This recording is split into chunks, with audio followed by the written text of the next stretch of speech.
Hey, good morning, everybody. Nice to see everybody here today. Thanks very much for taking time to join me and the team here at Graff Retail for another one of these Get Managing live sessions. These are, a lot of you online are already subscribers to Get Managing. Some of you aren't, but we open this up to just sort of like the general retail population on both sides of the border, just to give people some of the support that we think everybody needs out there to kind of get through these crazy times. I run these as really casual presentations, hence the casual dress code this morning.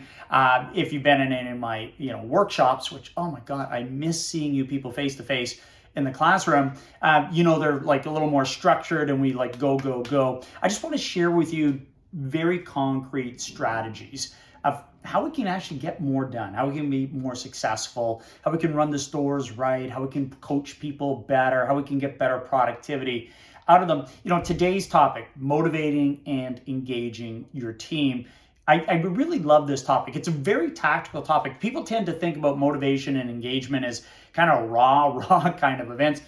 Nothing could be further from the truth. They are really strategic initiatives for you as a manager, as a district manager, as a vice president, as the owner of a company, to really understand what goes in behind this. And I'm going to leave you with blueprints, two very distinct blueprints, and literally dozens of things that I think you can put into place. And I don't know if any topic is maybe more important right now. There's others that are as important. But when I think about the mess we've all gone through and everybody coming back to work, or they've been back for a period of time now, getting the best out of everybody requires a higher morale, requires really engaged staff. And the pressure falls on all of you in your management role, whatever that is, to start providing amazing work experiences for everybody so that when they come to work, they're phenomenally motivated and they care as much about success. They're engaged the way that you are. So that's what we want to be able to talk about. Now, there are two very different things, motivation and engagement. And I'll go into these things in depth, but understand that motivation is behavioral. It's things you see them do. It's things on the outside. Engagement is more intrinsic. It's what's inside them. It's their feeling. It's their depth of commitment. And that's how they're different, right? So it's one, getting them to choose the right behaviors versus two, getting them to buy in, to be really committed to success. And so let's talk about how we can actually go about building these things. Get this slide going here. All right. So we start off, and this is the most important thing to understand about motivation, is the definition. Motivation is the behaviors that a person chooses for themselves. So just think about that. It's the behaviors that they choose for themselves. So when you think about it like that, everybody is just self-motivated. You can't actually motivate anybody. What we try to do is we try to give them every good reason in the world to choose the behaviors that we would like. So case in point, if they come in early, they stay late, they race around the store, they pick up tasks you'd even ask them to do, they're phenomenal with teammates and their customers, they ask for more all the time, they volunteer, you're going, oh my God, that person is motivated. What they're doing is choosing behaviors that you like. That's why you say they're motivated. Now, if they come in late and they're trying to sabotage you and the store, they're also phenomenally motivated. They're just choosing behaviors that we don't like. So we say they're unmotivated. So our task in management is to go, so how do I get them to choose the behaviors that I want them to exhibit? And that's how we're going to drive through this. I'm going to give you this blueprint. I'm going to tell you 5 things that you can build plans around to give people the desire to choose the behaviors that you want. All we're going to really try to do is to build a case for them that says, well, wait a minute, why wouldn't I choose the behaviors that my manager of the store would want me to choose? Because we're going to build such a convincing argument for them. So I'll go into these things in depth, but the 5 things are meaningful work. They have to be doing something that's important to them, because if it's not important to them, well, if it's not important to you, do you care? Do you work hard at it? Of course not. A great store environment. What's it like to work in your store, right? Do I love the people that I work with? Do we have fun at work? Like, what's it like? Is it challenging? Is it productive? Is it team oriented? Like, have you built the right store environment? And these things don't just happen organically. If you're good at your job, you create the right store environment. Third, progress and success. People have to feel that they're winning. When you feel that you're winning, that you're making progress, your morale goes up. You want to keep going in that direction. When you feel that you're losing, and that losing becomes repetitive and it becomes a pattern, you start to see what's going to happen in that scenario. Rewards and recognition. You need a war chest of reward and recognition strategies, tips, tools, events, tactics to put into place to be able to tell your staff thank you and to be able to recognize them along the way. And the last one, it's got to be fun. If it's not fun, what are we doing? And I say this all the time. If in your store, you and your staff aren't having fun, something's really broken. This is retail, man. This is shopping. This is entertainment. This is experience. So if you're not having fun, your staff aren't having fun, I promise you your customers aren't having fun. And that's not what you want to have happen out there. So let's talk about these things just a little bit more. Meaningful work. You have to be able to answer the question for each and every one of your employees. What is it that they want from work? What floats their boat? Why do they come in? And it's different for everybody. It's different for all of you on the line. Like, why do you do the job that you do? And it's not about the money.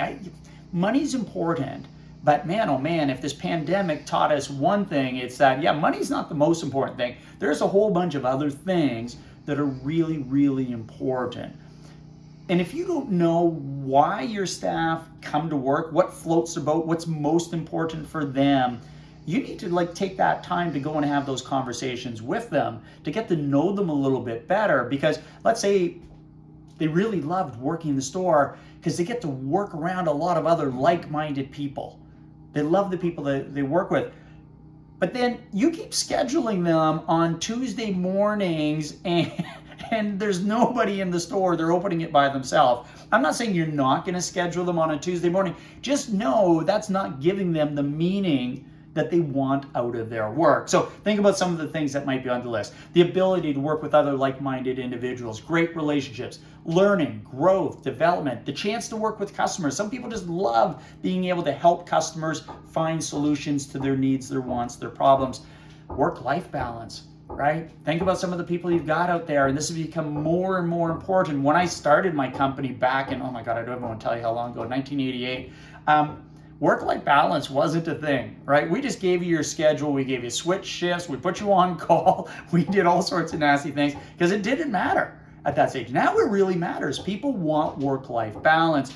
The chance maybe to make a little bit of extra money, chance to move ahead in the organization. Safety, man, that's got to be on the list these days. That's one of the things that's really important. So think through all the reasons your people come to work and now start to think in your role as a manager, how can you provide that to them? And we can provide all of that to them, but we can't provide it to them if we're not aware of it. So go and figure it out. You know, Simon Sinek, we're big fans of Simon Sinek. And most of you are familiar with this golden circle concept. If you've been in any of our workshops, Linda Montalbano, who does all our leadership training, really talks very passionately about this. You know, and just to cut to the chase, right? It's in the center, right? It's the why. It's the purpose. You know, that's why people will buy your company. That's why they will be passionate. That's how you create brand ambassadors. That's how you get your staff to actually dig in a little harder for you, to choose the behaviors, is because you're answering their why. Just know what their why is. And then this guy, I don't know if you know Dan Pink, he is a fascinating character to say the least. I would suggest to you, if you haven't seen this talk, The Puzzle of Motivation on TED Talks, dial it up this afternoon, go on TED Talks, watch it. What he's going to talk about in there is really these three circles. Because he says these are at the background of really driving motivation. Purpose, well, that's that meaningful work. That's why I put this up there. And we're going to come back and we're going to talk about these other two and talk about how these 5 strategies that I'm going to give you really help drive the other two. So give people meaningful work. Let them develop mastery in their job, right? Everybody wants to feel exceptional competence. They want to feel really good about what they do. They want to be skilled. They want to know, man, when I do that job, there's nobody that can do it as good as me. Because if we can do that, then they can be autonomous. then they know you don't have to be over their shoulder. They can grow as an individual. So think about that. Autonomy doesn't happen unless they have mastery, right? And nobody's going to be interested in chasing mastery if this job is not really important to them, because it's not purposeful, it's not meaningful work. So let's come back to that in a little bit, and we'll kind of put a bow on it. A great work environment. You can feel it, can't you? When you walk into a store, what that environment is really like, what's really going on. You know, when you walk in and there's this like dark cloud in there and nobody's really talking to anybody and everybody's just like really serious, you know somebody just got reamed out. Like, it is not going very well. And then you walk into some environments where the staff just have this energy and this vibe amongst each other, right? There's this energy that exists between the staff and the customers. That's that environment that you can feel it as a customer when you're in the store. When you're a manager and you're there all day long, you know what your environment is. My request of you is that you be really diligent about creating the environment that you want to create, because it doesn't just happen. So take a look at this chart. This is just a sample chart that we put together in like 3 minutes. And I said, okay, well, what are the adjectives that you would want to use to describe your ideal store environment? Now, I'm not saying the adjectives I have on the screen are what you would want. I've got team-oriented. I think that's pretty good. You want it to be really productive. People want to feel like, well, I'm not just coming and working a shift. There's something to do and we feel like we're moving ahead. And I want it to be trusting and safe.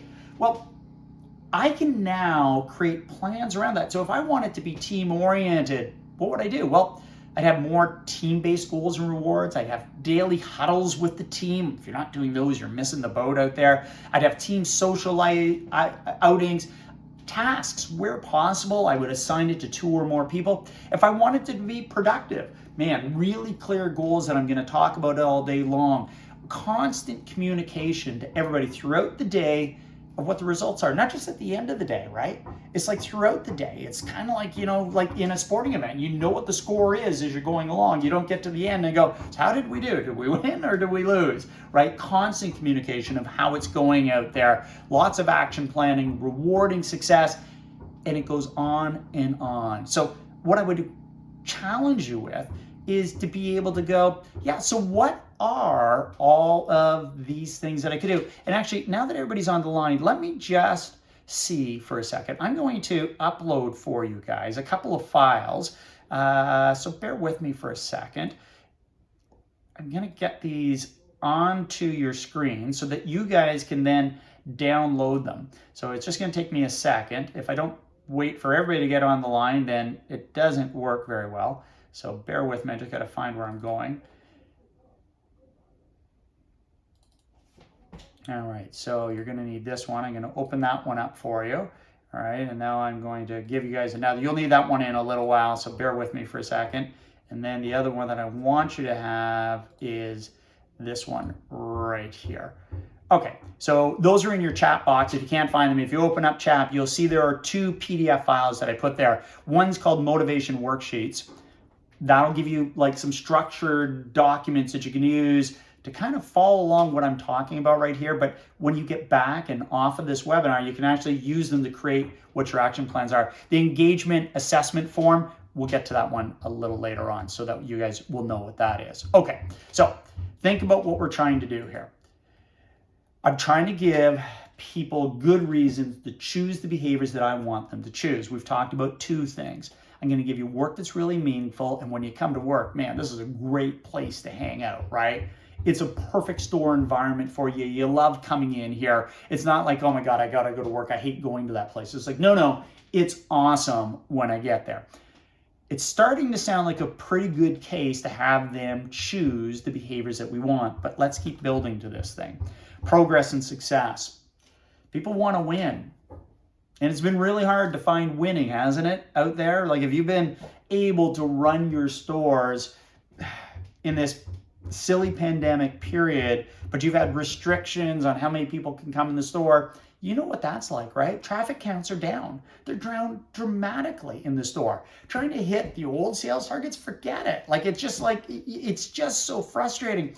What we need to do is we still have to make people feel like we're winning, right? It's kind of, because if they feel like they're losing, man, your turnover rates are going up. Nobody wants to come to an environment where you're losing. And I say this all the time, think of the retailers that are habitually winning the game, the Lulus, the Aritzias of the world. Their turnover rates are way lower than the retailers that are stubbing their toes out there and not doing very well. Think about some of the department stores and the struggles that they've had. Turnover rates that are really high.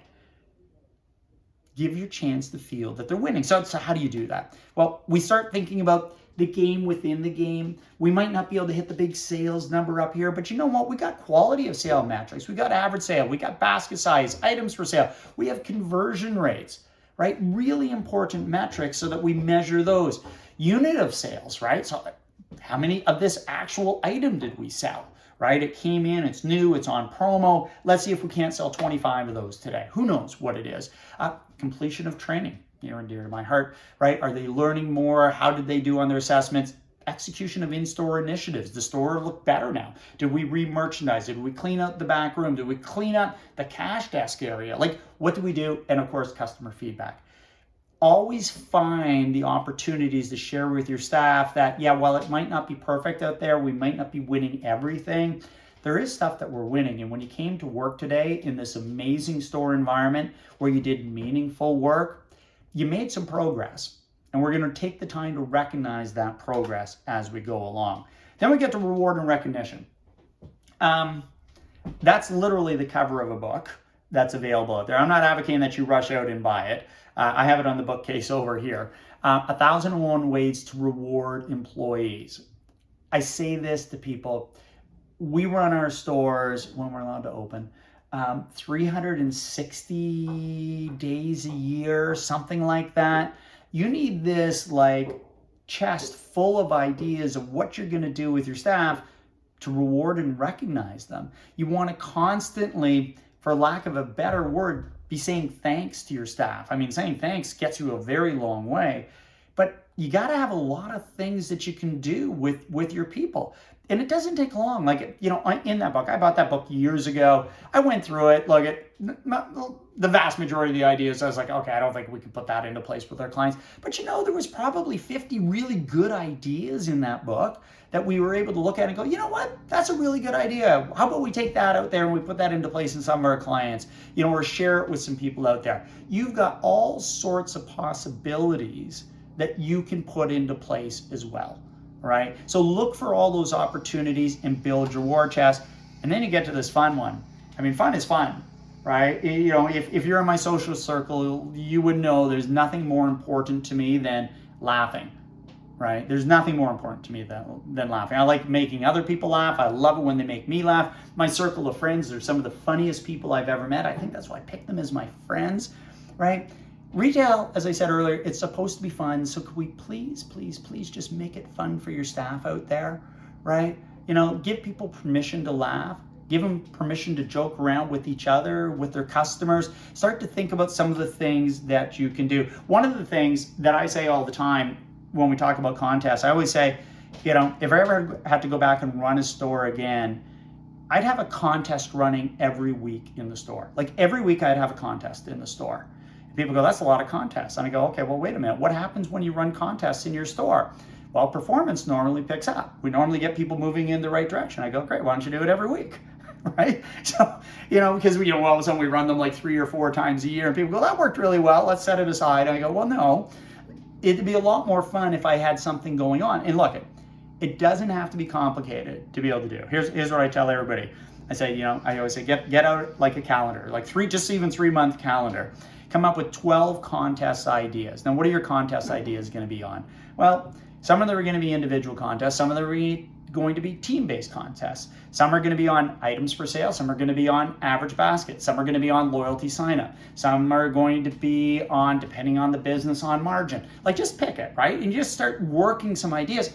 Come up with 12. Keep them really, really simple to be able to do.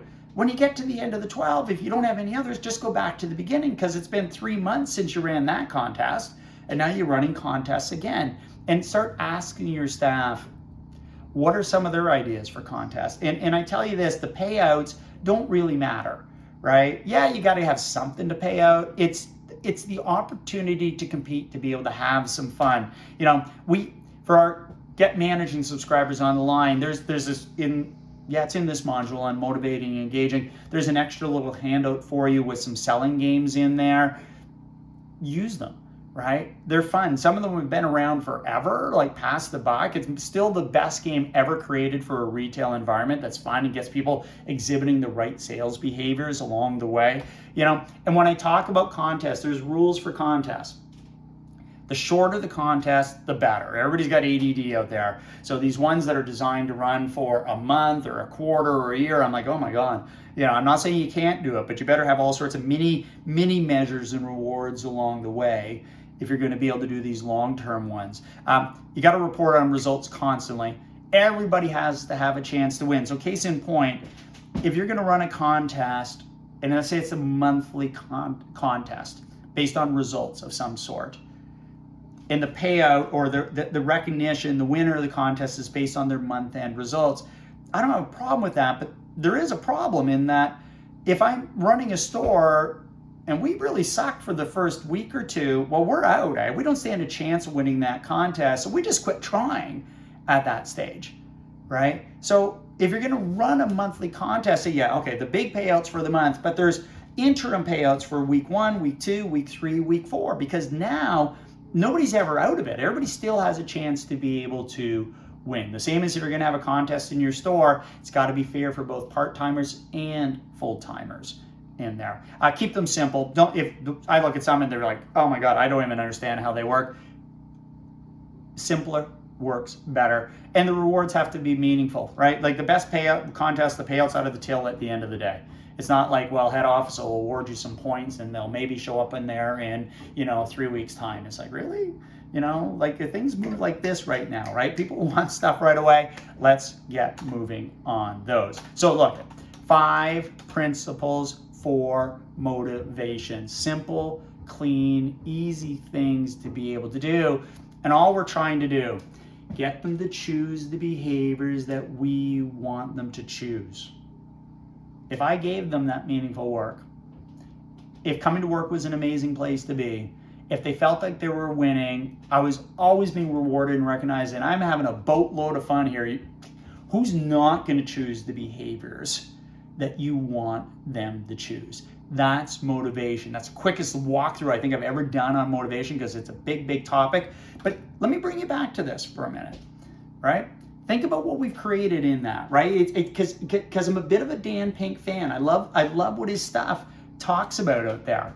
What are we really talking about in here, right? Is that, let me go back to this thing for a second. It's purpose, mastery, and autonomy. If we can create all of those things for our people, then we actually get people to perform better. There's this common theory that says morale has to go up so that productivity will go up. That is fundamentally false. That is like, chicken before the egg. It's like, well, boost morale and then productivity will go up. There's elements of truth to that, because once productivity goes up, then morale will go up even higher, or once morale goes up at a certain level, but the first thing that has to happen is productivity has to go up. That's that mastery thing, right? If they master it, that means their productivity is like really, really high. If they do that, then they can start to be autonomous and you're not over their shoulder all the time. When we drive productivity levels, then morale goes up. That increased morale could spur on even more productivity. But the last thing I'm going to tell you about motivation is, if you want high morale, make them successful, right? Teach them how to do the job really well. Let them find success. Okay, let's be respectful of your time. Let's move on to talk about engaging your teams. Matters of the heart.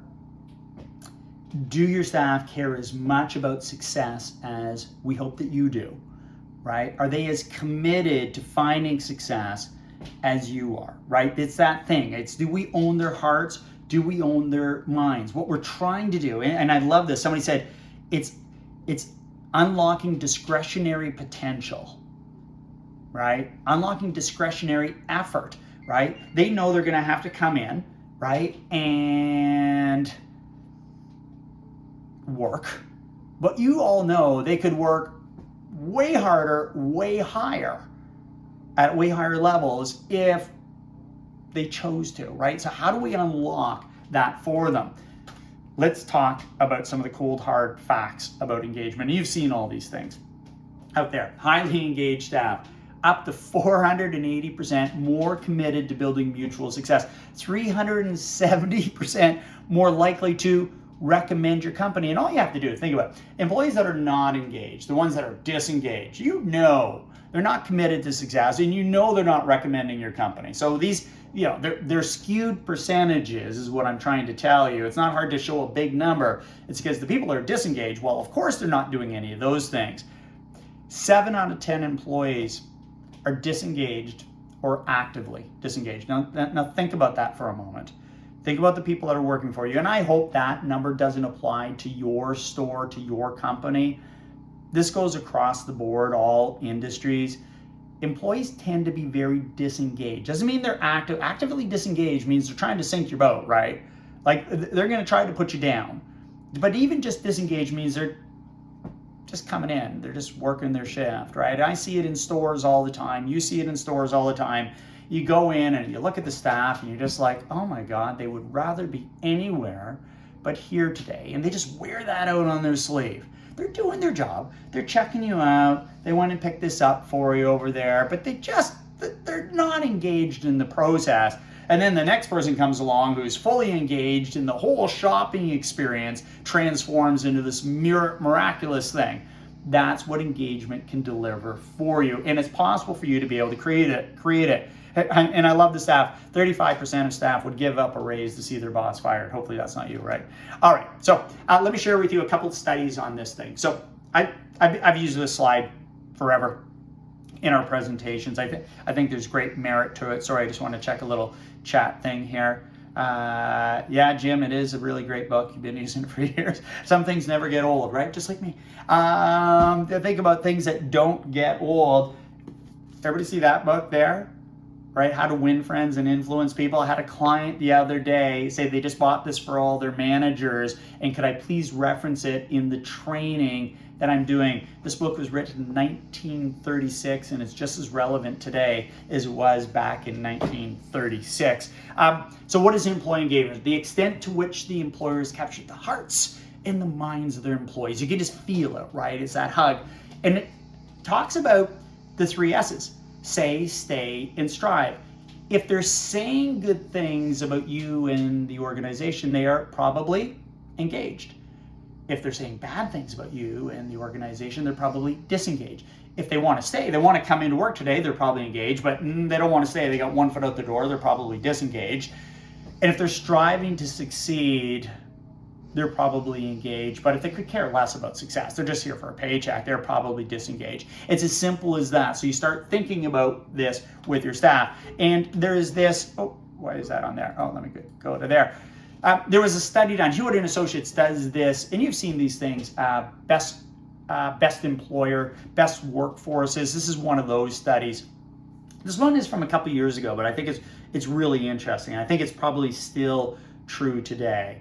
This is talking about engagement levels by role. Now I've got 2 lines on the chart right now. The blue is all businesses that they surveyed. The red line, yeah, it's retail out there. You can see senior management really engaged. They've got the good wine, and then it kind of like comes crashing down on that. Now, the year this was done, Sleep Country Canada, and a lot of you would know Sleep Country, scored the highest of any of the retailers, and that's their chart back when they did it.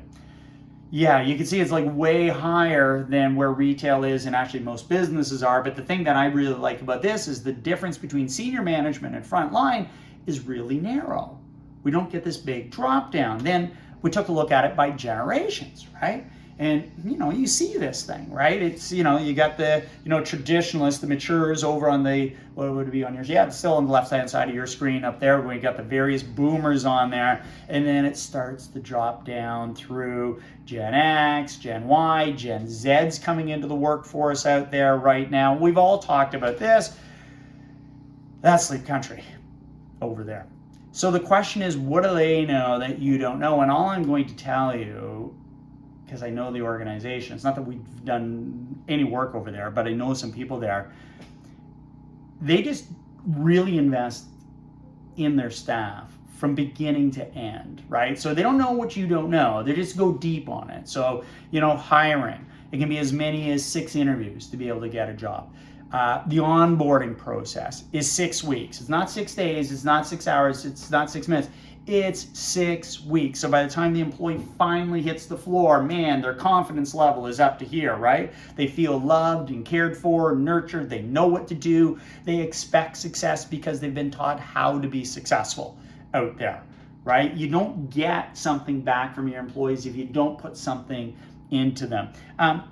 Lots of sales management, lots of numbers, got to hit your numbers, got to perform out there. We're going to help you. They're going to create a coaching culture with you. And when I look at it and I just compare what they do to what everybody else does, I get around all these organizations and I look in their training comforts, and they got some stuff, and some of them are really good, but most of them don't have much depth of stuff. It's kind of, just putting a little bit of Band-Aids on some stuff and rolling it out, right? It's like the staff are the wild, wild west. And I'm like, okay, let's get committed to this, because what I know, what most of you on the line know, man, if I can get the staff to feel engaged, they're just going to work so much harder, so much more intelligently when they're engaged. So let's talk about a blueprint that you can use to actually drive employee engagement. There are 6 influencers, we always say, of employee engagement. The first one, job importance. They have to believe the job they're doing is important, because if they don't think the job they're doing is important, then why would they try hard at this? Now think about this. How many of you think that you might have somebody on the schedule, or 2 or 3, that is doing a job that they don't think is very important, that you think that they wouldn't think they're important? Now be careful with your answer, because if you've got somebody on your schedule that thinks they're not important, that's on you as the manager, right?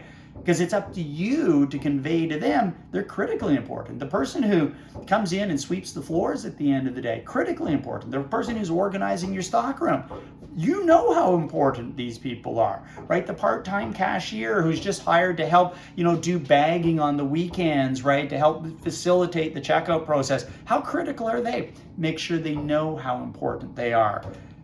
Clarity of expectations. Do they know what success looks like? Do they know what failure looks like? Have you been really clear? Because how are we supposed to get them to paddle in the right direction if they don't know what the expectations are in the first place? Right? Like, people just start running in every different direction because they're not really sure what success looks like out there. Third, career advancement or job improvement. Think about this. You're trying to get your staff to move in a direction. It's not always about career advancement. That would be great for some people. It's not for everybody that's out there. Some people are going like, yeah, I'm going to come in and I'm going to bust my butt and I'm going to be really committed to success because I want more hours. I want a better position. I want better pay. I want a bigger store. I want to become a DM. I want to become a director. I want to be, right? You get the idea. But in the shorter term, sometimes it's just job improvement. You have to answer the question. So if I was to do this and I tried really hard at it, so how does this make my job better?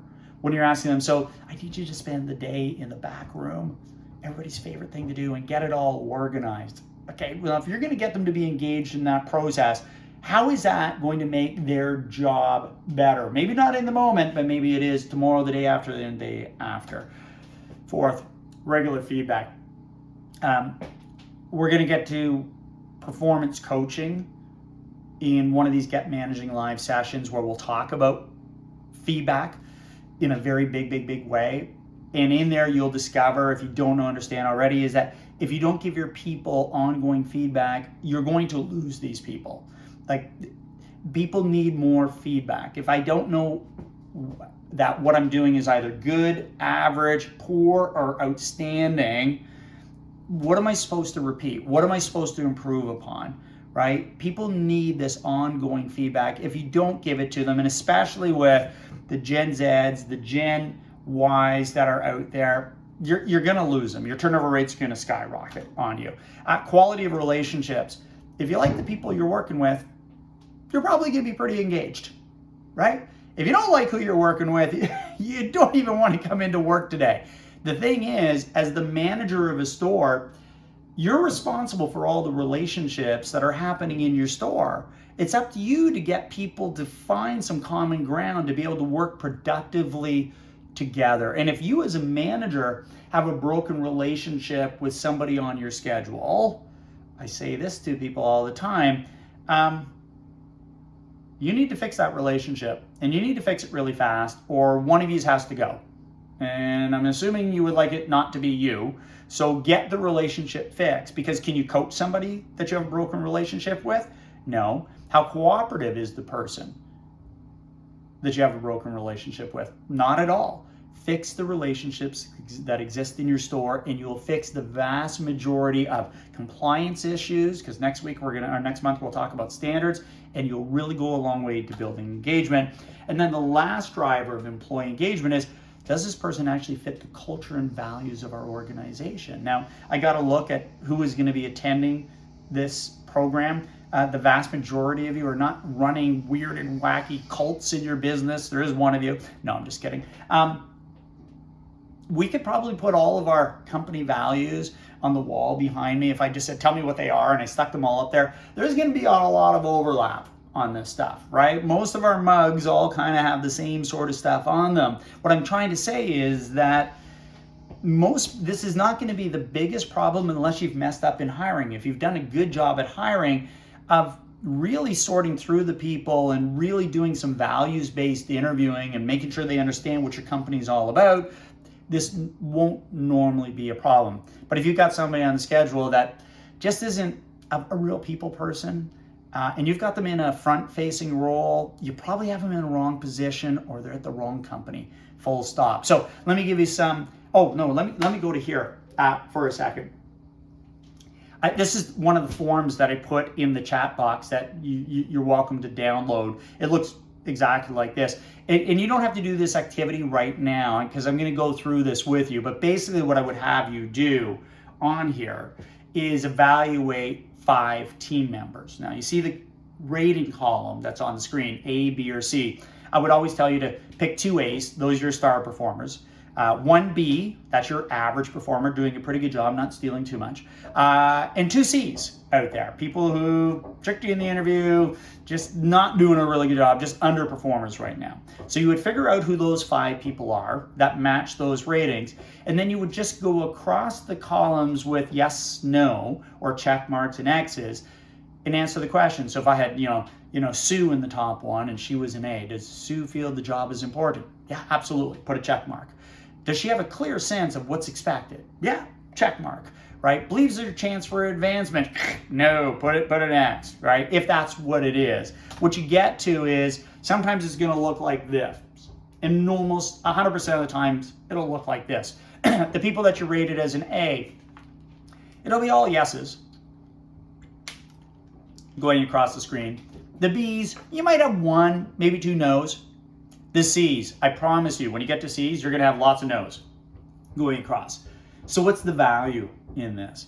The value in this is that it gives you this blueprint. So if I'm managing staff and I've got somebody that's a C performer and I'm going, I got to turn this person around. Well, maybe the answer to turning them around lies in fixing their engagement level.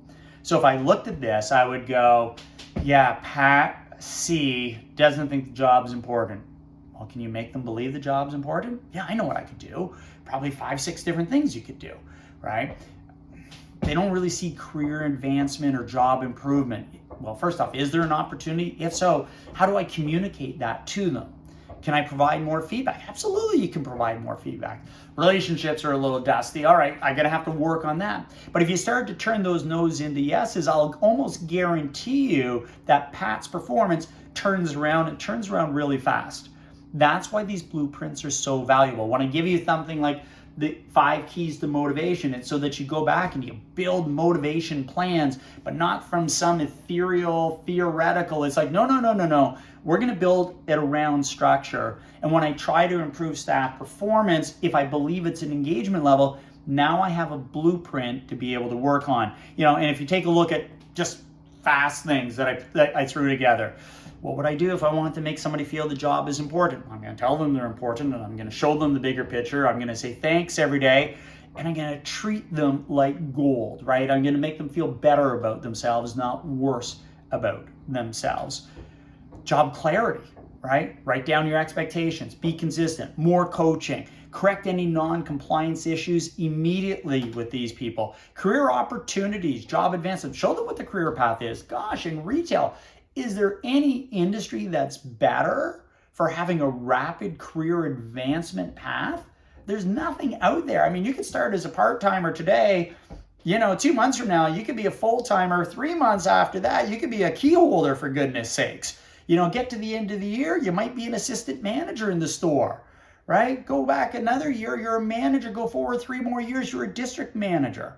Like, all these things are possible out there. Let people know what that career path is. Lots of recognition, and highlight those individuals in the company who started it in the stockroom and are now the VP of the company. There are so many of those stories out there. Feedback, well, first off, you have to learn how to provide it. That's one of the reasons that performance coaching is such an important module in the Get Managing program. Got to provide it every day, got to provide lots of it. I give people the number 40 quite often. So if you worked with me before, you know what 40 means. 40 fair feedback statements every single day in your store. Build into your daily store operations. Daily huddles are feedback opportunities, aren't they? Doing midday reads, feedback opportunities. Doing store walks with staff, feedback opportunity. Bi-weekly coaching session with your staff, feedback opportunity, right? Just observing them with a customer on the floor, feedback opportunity. All those things work well for you. Relationships, how do you fix relationships? Well, the first point's the most important point.